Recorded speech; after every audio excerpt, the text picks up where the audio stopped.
pembuktian forensik. Karena secara formal UGM sudah menyampaikan. Sekarang secara material seperti apa?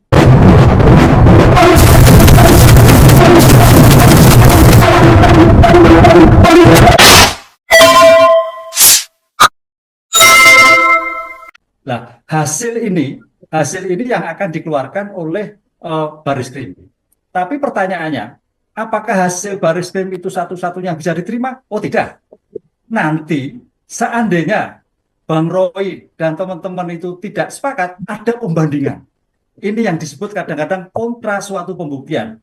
Jadi hasil forensik itu dari penegak hukum, bisa juga hasil forensik dari para pihak pelapor. Ini kalau kita lihat, seperti halnya kalau kita lihat visum dari penegak hukum, visum ulang dari para korban dan sebagainya. Itulah yang untuk membandingkan. Oleh karena itu di sini nanti kejernihan hakim akan melihat sebagai bentuk hasil forensik sangat menentukan. Karena ini kan ilmu-ilmu forensik yang bukan ilmu-ilmu orang hukum. Tapi sejauh mana para penegak hukum itu bisa menjelaskan hasil forensik ini dan bisa meyakinkan hakim. Karena apa? Kenapa forensik hadir? Itu apabila ada keraguan. Nah, keraguan inilah yang sedang diperiksa oleh Baris Krim, yang nanti mungkin ada pembanding yang lain. Dari hasil-hasil forensik itu nanti hakim menentukan. Dengan kondisi keterangan saksi, bukti yang lain akan menentukan hasil mana yang valid. Nah, disinilah Mbak, untuk menentukan hasil forensik. Karena hasil forensik itu untuk menambah keyakinan hakim, di mana hakim orang hukum juga tidak tahu, penegak hukum ataukah juga tidak tahu forensik, jaksa demikian juga. Dengan demikian, bagaimana meyakinkan hasil forensik itu sah, bernilai atau tidak, begitu. Artinya saling menguatkan satu sama lain antara saksi, forensik, dan juga pembanding, atau ada yang lebih besar yang akan dipertimbangkan, tapi Prof? Iya, padahal nanti kan Bang Roy juga bisa melihat hasil forensik, kemudian Baris Krim juga disandingkan. Nah, disinilah nanti hakim akan melihat bobot yang bernilai sah, nilai suatu bukti asli atau tidak itu akan di sana. Identik atau di sana. Di sini tanggung jawab hakim sangat berat untuk melihat itu, karena bukan keilmuannya, tapi keilmuan dari orang ahli IT forensik yang bersangkutan. Ijazah atau skripsi. Kalau ijazah ya ijazah, gitu kan.